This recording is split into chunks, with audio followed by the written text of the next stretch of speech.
Бақытжанның телефонда не бар? Өстім оны ардым. Одан кейін Blackpink. Мен BTS сен мүжіні. Blackpink. Жа. Эскортты көріпсің, 8 серия. Тиктокта андай қыздарға жыным келеді, негізі ұятсыз видеолар түсіреді ғой. Бақытжан нешеде тұрады екен, так, будильник. Барлықтарыңызға қайырлы күн, бүгін бізде қонақта Бақытжан. Бәріне сәлем достар. Енді достар, алдыңғы видеомызда, Нұрлан қаламай шыққан видеомызды бәрілеріңіз астына жазыңыздар, келесі қонақ Бақытжан болсын. Мінекей, сіздер айтыңыздар, бір жасадық. Сондықтан да не істейміз әрине, каналға тіркеліңіздер, лайк басыңыздар және комментарий жазып кетіңіздер. Сонымен достар, Бақытжанның телефонда не бар, соны бірге білетін боламыз. Сонымен бастайық. Бізде ең бірінші әрине әдеттегідей ютубер болғаннан кейін, Бақытжанның телефонында бірінші ютубты көрек, ютубта қандай рекомендация, қандай видеолар рекомендация шығады екен және историясын көретін боламыз. Сонымен бастайық. Ең бірінші.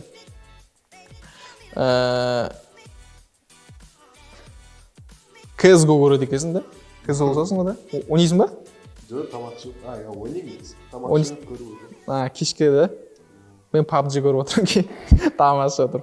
Одан кейін RR Life-тың нелері, спортқа қызығады екенсің. Одан кейін TED Talks. Мотивационный видеолар көп көреді екенсің, Да, мотивация, там, саморазвитие туралы, по идее. Ана, Наруто, CSGO дегенде шығады, тамақ ішкенде дейді. Соларды Наруто көресің бе? Көріп көрсің? Наруто әлде One Piece? Наруто. Наруто ма? Маған Наруто ұнайды. Өстім оны ардым. Наруто. Мен де басында бет қызық емес болып ойлағам, бірақ сериясын көріп, бір 50 сериясын көргеннен кейін уже кәдімгідей кіріп кеттім мен. Одан кейін Blackpink. Қандайсың ба? Кипоп көреді екен. Одан кейін яқта Альберт дейді. Бизнес нелер. Аниме көреді екен. Саке сериал. Саморазвитие еще. Саке топ. Опыт X. Саке. Саке не контрится дейді, в общем. В общем, сонымен в основном сен көреді екенсің, аниме көреді екенсің, CSGO, одан соң Развитие өте көп көреді, мотивационный видео көрсетілген, TED Talks, Опыт X. Неді каналдар көрсеңіздер болады, осы каналдарға өздеріңіз тіркеліп, сіздерде Бақытжан сияқты дамып, 500 мың оқырманға жетіңіздер. Кипопқа қызығады екен еще. Қызқайсың ба? Кипоп дегенде BTS тыңдаймын, да. Ұнайды маған BTS, да. Маған BTS емес, маған Blackpink больше ұнайды негізі. Мен BTS сен мүжіні. Blackpink. Жа, тоқта. Ашыратсаға. Blackpink қо? Blackpink, я. Мен де түсмейдір ғой BTS-тен. Ёпты. Маған, короче, Blackpink ұнайды. BTS емес қо. Қыздар кетті бұл. Нормально. Короче, достар, басын кесіғық. Blackpink, BTS емес. Blackpink маған ұнайды. Да, Blackpink ұнайды. Әсіресе маған қай кезден басты ұнай бастады, анау Лисаның несі шықты ғана, Money деген, Money ма? Money деген әні шықты. Недавно екен оны? Вот сол әнінен, одан кейін мен қызыға бастадым Blackpinkке. В целом сол әнінен кейін уже примерно өте бастады. Одан кейін Бақытжанның YouTube каналы, мінекей. Енді историясында не көреді екен, соны көрейік. Дәл қазір 501 мың подписчик бар екен, историясын көрейік. Қандай видеолар көрген екен Бақытжан. Сонымен ең бірінші музыка, Broken, какая ты красивая, Ахка деген әнші ма? Газгольдердің нелерін тыңдайды екенсің. Одан кейін Сәкені көріп бастап отырсың ба или қалай? Бітірсің ба? Үшінші рет көріп отырмын. Уже қайталап көріп отырсың. Маған да қатынады. Маған өте қатынады. Бірінші сезоны қатынады. Екінші сезон енді съемкасы топ енді. Одан кейін Дженнидің әні Blackpink'тегі солосы. Blackpink, Lisa, Lisa, Blackpink, Ice Cream, Blackpink. Сен просто бір плейлистті бастасам, сен кетеді музыканы бәрі. Короче, қос қойдым да, киіндім. Сөйтем мен қатты музыканы қос қойым да, киінем. Одан кейін Blackpink, одан кейін Сәлем Social'дың видеолары, эскортты көріпсің, 8 серия. 7 серия, 6 серия, 5 серия. Уже нам бәрі мотивация кеткен мұны уже. Сәке сәлем көрсін. Енді сәлем social сериалдары, одан соң Blackpink. YouTube'дағы историясын көрдік, жалпы қандай видео көрген. Біз дәл қазір енді YouTube'та не көрді, соның бәрін көрдік. Енді не істейміз келесі? Бізге әрине TikTok'та не көреді екен Бақытжан бізде. Енді өзі қорқынышты видео түсіргені, бірақ көңіл көтеретін, көңілді видеолар көп екен. Жалпы Бақытжанның TikTok'ында қандай рекомендация шықты, соны көрейік. Сонымен бірінші религия туралы видео шықты қазір. Альхамдулилля. Мынау енді реклама. Аниме шықты.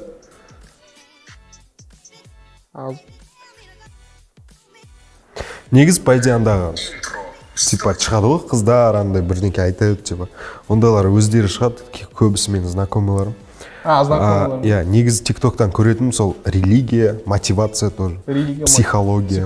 Иә, сондайларды көремін негізі. В основном, да? Иә, мыналар просто ағаларымен сөйлесіп, ағайынды. Мына кісі уағыздандай қылып айтады ше. Қалай айтсам болады? Жалпақ тілмен түсіндіреді ғой, байқайсың ба? Бұл кісіні білмейді екен, бро. Білмейді екен. Мына кісі ше. Салынған қызды андай жалпақ қазақ тілмен түсіндіреді ғой ше уағызды. Одан кейін мына жерде Мен осындай типа. бағана таныс қыздар ғой да. Мынау Егор Криттің үйі. Кинолардың отрывоктары екен. Да. Кино іздеймін ана жақта.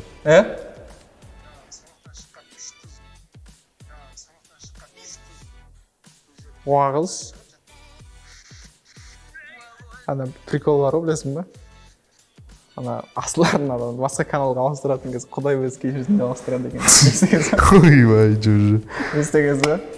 Сол секілді ақта TikTok'та бір уағыз жазған кезде өткен кезде сәл Құдай өз кешірсін деп. Ондай ой ма? Сондай бір не бар ғой. TikTok'та андай қыздарға жыным келеді негізі, ятсыз видеолар түсіреді ғой. Сөйтіп популярный үшін де ғой. Образ үшін жинайтындар ма? Өз үшін емес ол. Жек көремін сондайларды, блин. Күнә ғой? Бірінші күнә, екінші дұрыс емес тәрбие. Сонымен Бақытжанның TikTok'ында қандай рекомендация, TikTok'та қандай видеолар көретінін көрдік. Енді біз будильникке кіріп көрейік. Бақытжан нешеде тұрады екен. Так, будильник. Нерді бүкіл сағат бар ғой, брат. Мен айтайсың, братан, 00-ден басталады, реально будильник 00-ден басталады. 02:21, 05:30, 5:35, 05:40, 05:45. Ерді бүкіл будильниктің несі бар екен. Ерді сәл, әр нерді 5 минут сайын будильник бар ғой. Қарасың. 06:50 қарайтын емес ан. Жоқ, 06 жоқ даже. 05:30-дан басталады екен. Содан 05:30, 06:25, 06:30, 06:35, 06:40 солай кете береді. 07-ге дейін барады, 8-ге дейін барады. 5 минут сайын будильник қойып отырсың ғой барады. Неге олай? Тұрмаймын, вообще тұрмаймын. Мына вообще қызық болды. 15 будильник қойып, тұрмаймын. Мен мынаған кәдімгідей таңғалдым. Реально? Әр 5 минут сайын будильник қой. Иә, реально. Неште тұрасың? Будильникқа тұрмаймын, главное болды. Будильникке тұрмайсың, әр кезде әр түрлісің ғой. Ну. Все түсінікті. Жалпы будильникті көрдік. Енді келесі мына жерде дамуға арналған бағдарламалар деп айтсақ болады. Мысалы, біріншісі Lightroom, VS Code, бұлардың бәрі Lightroom фотоға арналған, да? Ну, Instagramға қолданам андағылар. Instagram TikTok, Instagram. Pen, ол монтаж жасағанға, CapCut-ты біраз адамнан көрдік. Видео монтажы ғой, иә. InShot бар екен, тоже видео монтажға. VI Action дейді, ол неге? Не ғой, экшн камера бар менде. Бірінші. Соған арналған, да? Ну. Одан кейін гитараның настройка сол. Гитара тартасың ғой. Молодец. Өнерлім ғой екенсің ғой. PixArt бар екен, тоже неге арналған, иә? Приложение Glovo, тамақ заказ бересің. Алдында ғана жаздым. Glovo'ны. Негізі тамақты үйде заказ бересің ба? Или? Тамақты кейде таңертең өзім жасаймын, сосын басқа жақтан ішемін. Одан кейін мына финанс, инвестиция, оған қызыға дегенсің. Елде біраз приложениелер тұр. Финанстан бастап біраз неде Libertix деген бар, инвестинг, трейдинг. Оған қызығады екен, айналып жүрсің бе сонда? Иә. Молодец. Инвестиция дейсің ғой қазірден бастап. Дұрыс қой осылай дамып, жан-жақты. Одан кейін Google. Енді Опа. Опа. енді Google'дан не көрді екен, историясын көрейік. Так, Google'дан историясын көрейік. Қайсы қаяқта ол история жаңа таппай қойдым. Мынау болса керек. Недавно, короче. Фильм про этажи и люди дейді. Соны іздепсің, бір қорқыныш нәрсе сұрайын өтсің бе? Жоқ, кино іздеген ғой. Сондай ма? Да. Фильм про этажи и люди деген кино. Одан кейін можно ли прослушивать телефон? Не деген? Без звонка. Без звонка. Неге болай? Көрейін деген ғой. Олай да бола ма? Одан кейін кинопарк, киноға барайын деп отыр екенсің ғой. Кино көп барам негізі. Ұнайды. Мына жерде киноларды көп көріпсің, енді сен үшін топ 3 қорқынышты кино. Визит. Визит? Визит дегенді көріп, апаталардан менде фобия пайда болып кетті. Мен 2 кино көргем, ужастикші. Астал мен Зоңыр. Одан кейін ужастик көре алмадым. Кәдімгідей қорқынышты деген. Одан кейін мына жақта келесі приложениялар Wildberries, Alibaba, AliExpress дейді. Заказ берсің бе? Или Изучаю, по идее. Поставка. Өзің сол жақта бизнес жасайын деп тұрсың ғой. Ше. Одан кейін жақта сәжде, Құран, намаз, религия. Одан кейін мына жақта Apple-дың өз нелері. Одан кейін жақта 2 Бақытжанның телефонында қандай ойын бар дейтін болсаңыздар. Біріншісі дурак, екіншісі тофар. Екеуін ойнайсың ба? Или просто Тофарды мен рекламасынан көріп қалдым да, ойнап 2 сағатқа кіріп кеттім ана. 2 сағат. Енді кірген жоқ. Дуракты достарым ойнайды. Достарым ойнайсың дуракты. Тофарды сен қашаннан бері ойнайсың тофарды? Жарты ай бұрын. Жарты ай бұрын да. Ал дурак? Дурак көп үш тұр. Біраз болып қалыпты. Одан кейін мына жақта екінші бөлімде Brawl Stars деген, Brawl Stars. Жоқ, оны ойнайсың ба? Ойнайым, ішпісқанды. Ішпісқанды да. Бізде Бақытжан енді қандай музыка тыңдайды екен. Сонымен көрейік, мына еді Бақытжанның тыңдайтын музыкалары дейді. Меломан негізі. Меломан. Қандай топ 3 музыкант қазір тыңдап жүрген? Топ 3 музыкант? Топ 3 музыкант. Сүйікті қазір тыңдап жүрген кім тыңдайсың? А4. А4? Өлең шығарып жүрме не ол? Иә. Лада А4? Мотивация береді, жестко мотивация береді. Егорик? А4-дің досы. Бәрі бір нелі ғой. Сосын кім? Сосын бір кинолардың нелері, заставкалары. Неде Бакырдың нелерін тыңдап отыр кезінде? Он грустить еткенде. Direkt жылап осынды. Қырғызстан қазір жақсы шығып отқан әншісі ол да?